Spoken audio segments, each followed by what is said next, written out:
ઓમ મારું નામ છે મંત્ર જોશી અને તમે ફરીથી જોઈ રહ્યા છો મંત્ર વિદ્યા.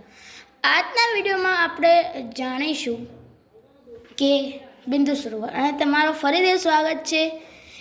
Place of the historian in the Siddhpur part episode number 2. બિંદુ સરોવરથી પહેલાં આપણે શ્રાદ્ધ વિશે જાણવું પડશે. શ્રાદ્ધ એક એવો શબ્દ જેથી આપણા પિતૃઓને મોક્ષ મળી શકે છે. અને શ્રાદ્ધ એ શ્રાદ્ધ અને ગયામાં ફરક હોય.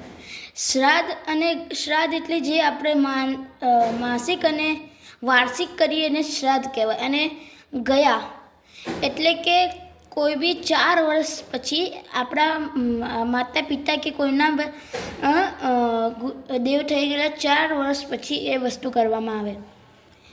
માતૃગયા, પિતૃગયા અને સર્વપિતૃ બલિ ગયા. એ માતૃગયા થાય સિદ્ધપુરમાં.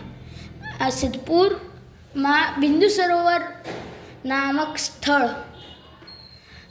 કપિલ મુનિ ભગવાનનો આશ્રમ. પિતૃગયા થાય ગયાજી, જે છે જ્યાં શ્રી હરિનો પગચરણના પગ ચિહ્ન છે તેમના. અને ત્રીજું સર્વપિતૃ ગયા, એ થાય બદ્રીનાથમાં. આ 3 જગ્યાએ એવું છે કે અહીંયા સિદ્ધપુરમાં બિંદુ સરોવરના કપિલ કરદમ આશ્રમે એક ગયા ગદાધર ભગવાનનું મંદિર છે. ત્યાં એમનું આટલો જ ભાગ છે, અહીંયાથી મોઢી લઈને છાતી સુધી, આટલો જ ખાલી. અને ગયાજીમાં જઈએ તો ખાલી તેમના પગ ચિહ્ન જ છે, જ્યાં જે બધા કળા હોય ને ભગવાનના પગ ચિહ્ન ઉપર, એ બધી બતાવવામાં આવેલી છે. અને ત્રીજી જગ્યા છે બદ્રીનાથ. ત્યાં પણ આટલો જ ભાગ છે, અહીંયાથી લઈને પેટ સુધીનો, મુઠ્ઠી લઈને પેટ સુધીનો. તો એ જગ્યા એક શાંતિ પ્રદાન કરવાવાળી જગ્યા છે. બદ્રીનાથ તો જે લોકો ગયા હશે એ લોકોને ખબર જ છે કે માનસિક આનંદ મળી જાય, નિજાનંદને આનંદ મળી જાય એવી જગ્યા. તો બિંદુ સરોવરની ઐતિહાસિક ગાથા એવી છે કે જે તે વખતે બ્રહ્માજીએ સૃષ્ટિનું નિર્માણ કર્યું હતું અને કરદમ ઋષિને પોતાના અંદરથી પ્રગટ કર્યા હતા. ને એમને કીધું કે જાઓ તમે સૃષ્ટિ પર જીવન ચાલુ કરો. અને સૃષ્ટિના જીવન ચાલુ માટે એમને ભગવાન વિષ્ણુનું તપ કરવા માટે બ્રહ્માજીએ સલાહ આપી.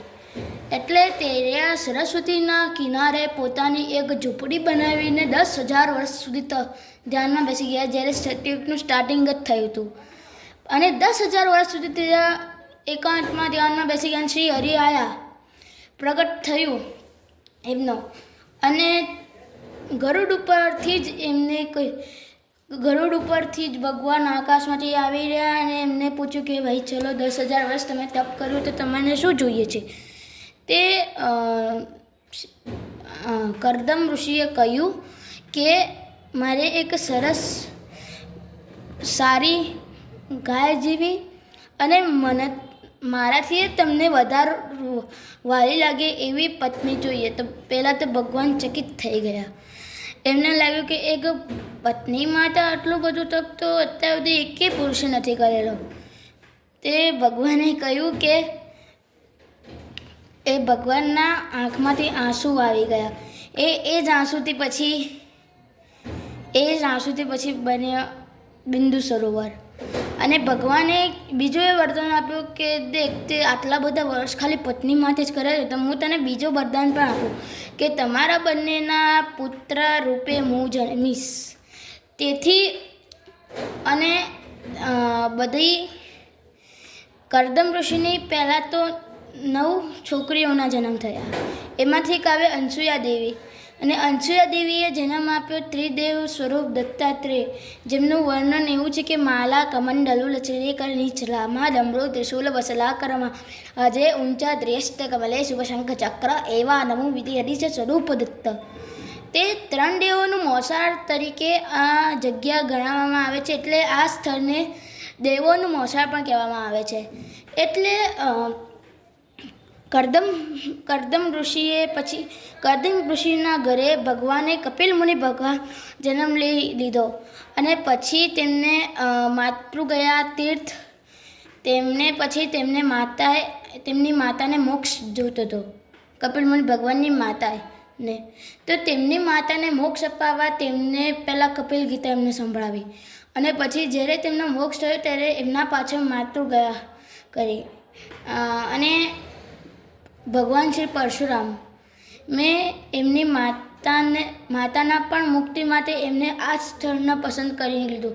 એટલે ઋગ્વેદ, યજુર્વેદ, સામવેદ, અથર્વવેદ બધા જ પુરાણોમાં સિદ્ધપુર બિંદુ સરોવરનું વર્ણન છે. એટલે માતૃગયા તીર્થ સ્થળને બધા ઓછું સમજી રહ્યા છે અને બીજે બધે શ્રાદ્ધ કરાવી રહી છે, એ ખોટું છે. જો તમને આ વિડીયો સારો લાગ્યો હોય તો આજના દિવસ માટે ખાલી આટલું જ. જો તમને આ વિડીયો સારો હોય તો લાઇક કરો, શેર કરો અને સબસ્ક્રાઈબ કરવાનું ભૂલતો નહીં. અને કોઈ બી ભૂલચૂક મારાથી થઈ ગઈ હોય તો હું તમારાથી આ માટે ક્ષમા માગું છું અને તમે એ ભૂલ સુધારવા તમે કોમેન્ટમાં પણ બતાવી શકો છો. ધન્યવાદ.